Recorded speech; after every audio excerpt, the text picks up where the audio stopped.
வணக்கம் India glitz வியூவர்ஸ்க்கு என்னோட பணிவான வணக்கம். நான் வந்து சீனு மோகன்.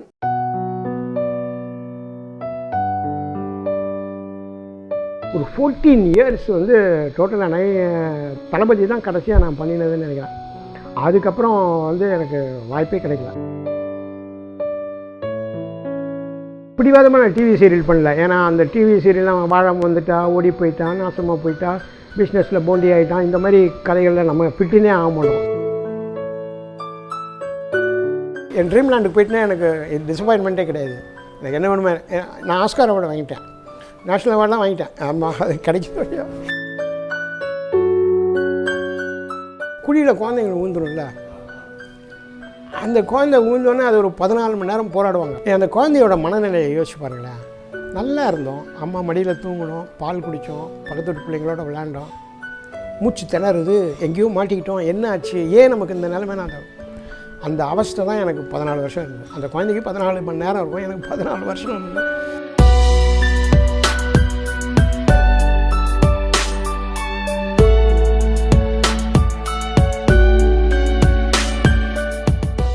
வணக்கம் இந்தியா கிளிட்ஸ் வியூவர்ஸ்க்கு என்னோட பணிவான வணக்கம். நான் வந்து சீனு மோகன். கிரேசி மோகன் நாடகத்துலலாம் நீங்கள் பார்த்துருப்பீங்க, மாது சீனுவில் சீனு. கிட்டத்தட்ட ஒரு 35-40 வருஷமாக நான் இந்த நாடகத்துறையில் டிவி சீரியல் எல்லாம் பண்ணிகிட்டு இருந்தேன். கிட்டத்தட்ட ஒரு 5000 ஷோஸ் பண்ணியிருக்கேன் கிரேசி மோகனோட. 2001 நான் இந்தியன் ஓவர்சீஸ் பேங்க்கில் ஒர்க் பண்ணிகிட்டு இருந்தேன். விஆர்எஸ் வாங்கிட்டு வெளில வந்துட்டேன். வெளில வந்ததுக்கப்புறம் நாடகத்தில் நடிக்கும்போது எனக்கு சினிமா வாய்ப்புகள் வந்தது, ஆனால் என்னால் நடிக்க முடியல. காரணம், மெயின் ரோல் பண்ணிகிட்ருக்கேன் ட்ராமாவில். ஸோ அது வந்து நம்ம பெரிய கமிட்மெண்ட் ட்ராமாங்கிறது. ஸோ அதனால் சினிமா வாய்ப்புகள் எல்லாத்தையும் வேண்டான்னு சொல்லிட்டேன். ஸோ 2001 ஜாபை விட்டு வெளில வந்ததுக்கப்புறம் ட்ராமாவையும் விட்டுட்டேன். ஏன்னா சினிமாவில் நடிக்கணுங்கிற ஒரு இன்டென்ஷன்னால் நான் வந்து ரெண்டையுமே பண்ணல. டிவி சீரியலும் பண்ணல, ட்ராமாவும் பண்ணல. சினிமா வாய்ப்புக்காக காத்திருந்தேன். அதுக்கு முன்னாடி நான் பண்ணிய படங்கள் வந்து குறிப்பிடும்படியாக சொல்கிறது வருஷம் 16, தளபதி, அந்த மாதிரி 2-3 படங்கள், நல்ல படங்கள் பண்ணேன், நல்ல டைரக்டர்கிட்ட. 2001 நான் எல்லாம் வெளியிட்டு வந்ததுக்கப்புறம் எனக்கு வாய்ப்புகளே கிடைக்கல. நானும் எவ்வளோ முயற்சிகள் பண்ணி பார்த்தேன், எவ்வளோ பேரை போய் சந்தித்தேன், வாய்ப்பு கேட்டேன், எதுவுமே கிடைக்கல. ஒரு 14 இயர்ஸ் வந்து டோட்டலாக தளபதி தான் கடைசியாக நான் பண்ணினதுன்னு நினைக்கிறேன்.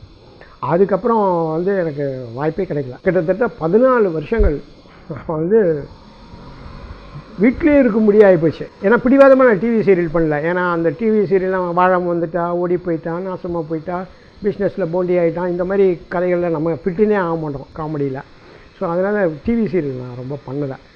ஸோ சினிமா வாய்ப்புக்காக காத்திருந்து 2015 தான் கார்த்திக் சுப்பராஜ் ஆஃபீஸ் வந்து ஃபோன் வந்தது, இந்த மாதிரி ஆஃபீஸ் வரைக்கும் வர முடியுமான்னு.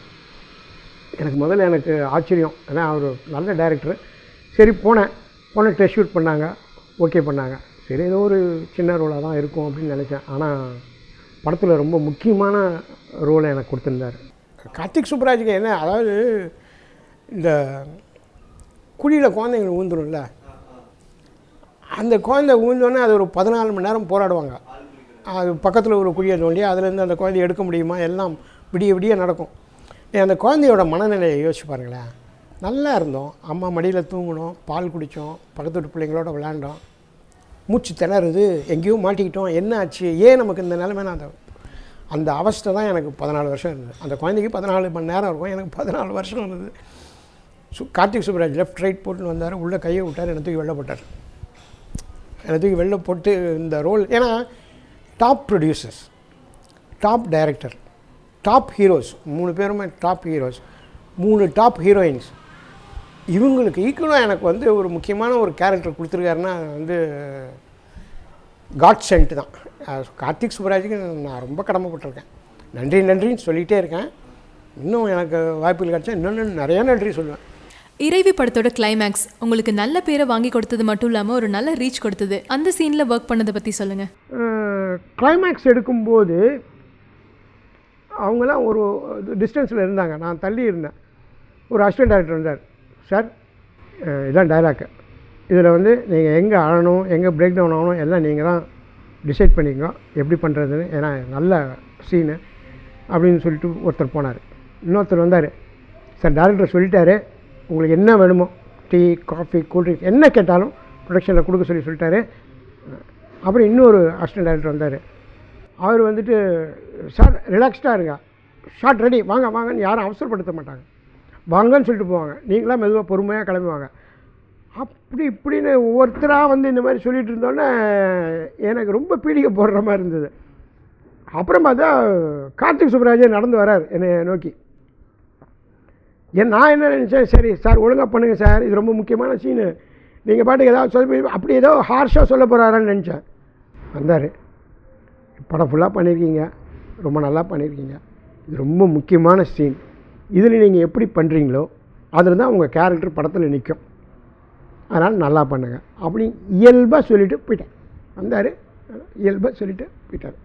அதுக்கப்புறம் நான் பண்ண ஆரம்பித்தோன்னா அவங்களுக்கு பிடிச்சிருந்து நல்லா பண்ணிக்கலாம். ஏன் உங்களை 14 இயர்ஸாக தமிழ் சினிமா காத்திருக்க வச்சது? அதுக்கு என்ன காரணம்னு நினைக்கிறீங்க சார்? மெயினாக என்னென்னா, நான் ட்ராமாவில் நடிச்சிட்டு இருந்தனால, அப்போ ட்ராமாவில் நடிச்சிருந்தா இவர் ட்ராமாவில் இருக்கார், இவர் போட முடியாதுன்னு நினச்சி ரொம்ப இப்போ வெளியில் வந்துட்டு நான் ட்ராமா இல்லைங்கிறத எல்லாத்தையும் உறக்க சொல்லியிருக்கேன். நான் ட்ராமாவில் இல்லை, டிவி சீரியலில் இல்லை, சினிமாவை மட்டுமே நம்பி இருக்கேங்கிறது இப்போ உறக்க சொல்லியிருக்கேன். அப்போ சொல்லியிருக்கணும், அது என்னோடய தப்பும் நிறைய இருக்குது. இப்போ நம்ம ட்ராமாவில் நீங்கள் இப்போ கூட கேட்டாங்க, ஒரு டேரக்டர் கேட்டார், நீங்கள் ட்ராமா பண்ணுறது இல்லையா? இல்லை சார். நீங்கள் எல்லாமே எப்படி ட்ராமா? நான் இல்லைன்னா யாரை வச்சு வேணாலும் ட்ராமா பண்ணுவாங்க சார். இப்போ ட்ராமாக்கே போகிறதே இல்லை சார். சினிமாவில் பண்ணும்போது திடீர்னு 6 மணிக்கு நான் ட்ராமா போகணுன்னு சொல்ல முடியாது இல்லையா? இப்போ இருக்க காலகட்டத்தில் எல்லாம் ரொம்ப ஃபாஸ்ட்டாக இதுவாக பண்ணுறனால. அதனால் நான் ட்ராமாவில் இல்லைன்னு இப்போ உறக்க சொல்லிகிட்டு இருக்கேன் எல்லாத்தையும். சினிமாவை மட்டுமே நம்பியிருக்கேன். தளபதி படத்தில் ரஜினி சாரோட அந்த ஒரு சீனில் வருவீங்களா, அந்த எக்ஸ்பீரியன்ஸ் பற்றி சொல்லுங்கள் சார். தளபதியில் நான் ஒரு சான்ஸ் எப்படி வாங்கினேன்னா, நேராக மணிரத்னம் சார் வீட்டுக்கே போயிட்டேன். வீட்டுக்கு போனோன்னே அவர் என்னை உட்கார சொன்னார். அது ஒரு சேர் தான் இருந்தது, நான் உட்காந்துருக்கக்கூடாது, உட்காந்துட்டேன். அவர் நின்றுக்கிட்டே இருக்கார் அந்த வராண்டாவில். அவர் உள்ளே போய்ட்டு காஃபி கொண்டு வந்து கொடுத்தார். ஏன்னா அவன் சான்ஸ் கேட்க வந்தவங்க ஒரு காஃபி போட்டு கொண்டு வந்து கொடுக்குறாரு. அதில் காஃபி சாப்பிட்டு நான் உட்காந்துருக்கேன், அவர் நின்றுட்டுருக்காரு. என்னால் எழுந்திருக்க முடியல. அப்புறம் கிடுகிடுன்னு காஃபி சாப்பிட்டு, சார் நான் கிளம்புறேன் சார், எனக்கு நாளைக்கு நீங்கள் வந்துடுங்க, உங்களுக்கு ஷார்ட் இருக்குன்ட்டார். ஆச்சரியமான ஒரு விஷயம். மணிரத்னம் சார் படத்தில் உடனே அடுத்த நாள் கிடைக்கிறது. அடுத்த நாள் போனோன்னே என்னாச்சு, ஒரு அட்மாஸ்ஃபியரில் தான் அந்த அஞ்சலி படத்தில் எல்லா பேரண்ட்ஸ் எல்லாம் வந்து நிற்கணும் ஒரு இடத்துல. ஒரு கட்டடம் ஒன்று இருக்கும், அங்கே வந்து அவர் சொன்னார், ஜனகராஜை போட்டு அடிக்கிறாங்க, நீங்கள் கம்ப்ளைண்ட் பண்ணி தான் அவன் பைத்தியம் மாதிரி இருக்கான்னு அடிக்கிறாங்க, அதை நீங்கள் எல்லாம் வந்து பார்க்குறீங்கன்னார். எல்லாருக்கும் மார்க் பண்ணி கொடுத்தாங்க. ஒரு 10-15 பேர் அந்த குழந்தைங்க நடித்தாங்கல்ல, அவங்க அப்பா அம்மா தான் நடிச்சு வச்சார். வந்து நின்னாங்க. கேமரா இங்கே இருக்குது, எனக்கு பின்னாடி கேமரா. நான் வந்து நின்னேன், எல்லோரும் வந்து நின்னாங்க. நான் மட்டும் அந்த வீடை அப்படி எட்டி பார்த்தேன். அது எல்லாம் போட்டு அடிக்கிறாங்கன்னு சொன்னார்ல, அது அடிக்கலை இப்போ ஷார்ட்டில், பட் அது அடிக்கிறாங்கன்னு சொன்னதில் நான் வந்து இப்படி அதை எட்டி பார்த்தேன். நேராக அந்த கைப்பிடிச்சார். கரெக்ட் அப்படின்னு சொல்லிட்டு போயிட்டார்.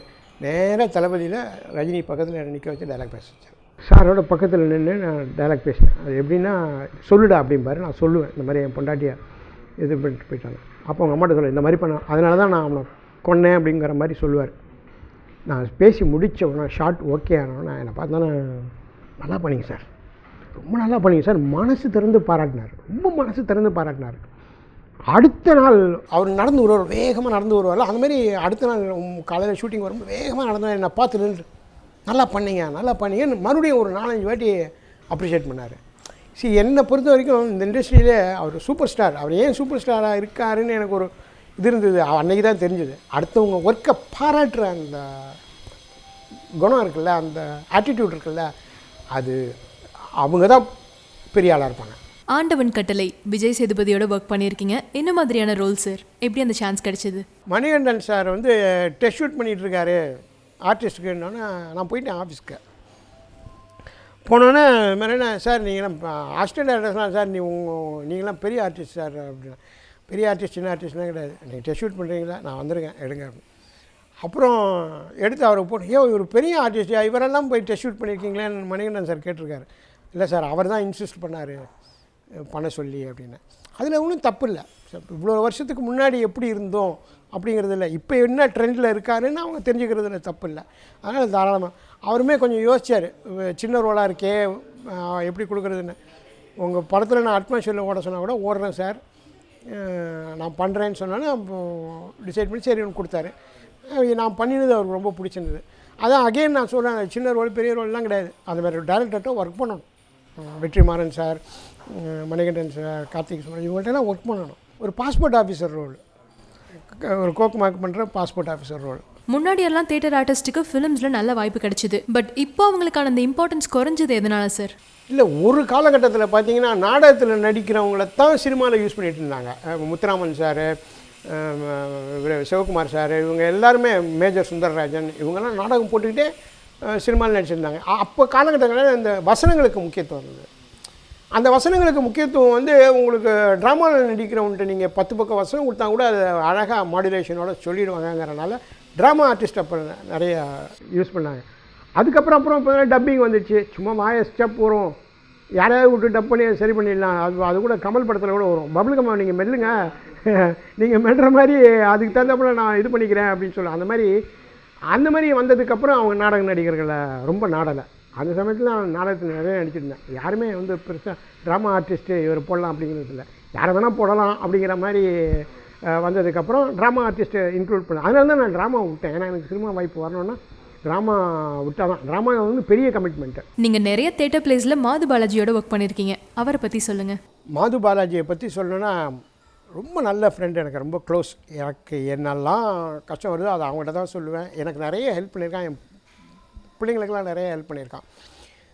அவன் வந்து தன்னோட கிட்னியை அன்னிக்கு கொடுத்தான். அது அவங்க மன்னிக்கு நாங்கள் அமெரிக்காவில் இருக்கும்போது திடீர்னு 2 கிட்னியும் ஃபெயிலியர் ஆச்சு. அப்போ அந்த பொறுமையாக அந்த டூரை முடிச்சுட்டு வந்து தன்னோட கிட்னி சூட் ஆகுமான்னு பார்த்து அவங்க மன்னிக்கு கொடுத்தான். அதாவது கிரேசி மோகனோட ஒய்ஃப், கிரேசி மோகனோட பிரதர். அது நான் ரொம்ப பெரிய விஷயமா நினைக்கிறேன். அந்த மனசு யாருக்குமே வராது. இப்போ என்ன கேட்டாங்கன்னா, எங்கள் அம்மாவே என்ன கேட்டாங்கன்னா கூட நான் தரமாட்டேன், ஏன்னா எனக்கு பயம் ஏதாவது ஆகிடுமா நமக்குன்னு. நான் அதெல்லாம் கிடையாது. அது கொடுத்தது வந்து அதுக்கப்புறம் ஃப்ரெண்டுங்கிற பொசிஷனில் எனக்கு வந்து ஒரு தெய்வம் மாதிரி ஆகிட்டாங்க. அவ்வளோ நல்ல மனசு, அது வேறு யாருக்குமே வராது. சினிமா பற்றின நியூஸ் எல்லாம் தெரிஞ்சுக்கணுன்னா இந்தியா கிளிட்ஸை சப்ஸ்கிரைப் பண்ணுங்கள், பாருங்கள். நன்றி, வணக்கம்.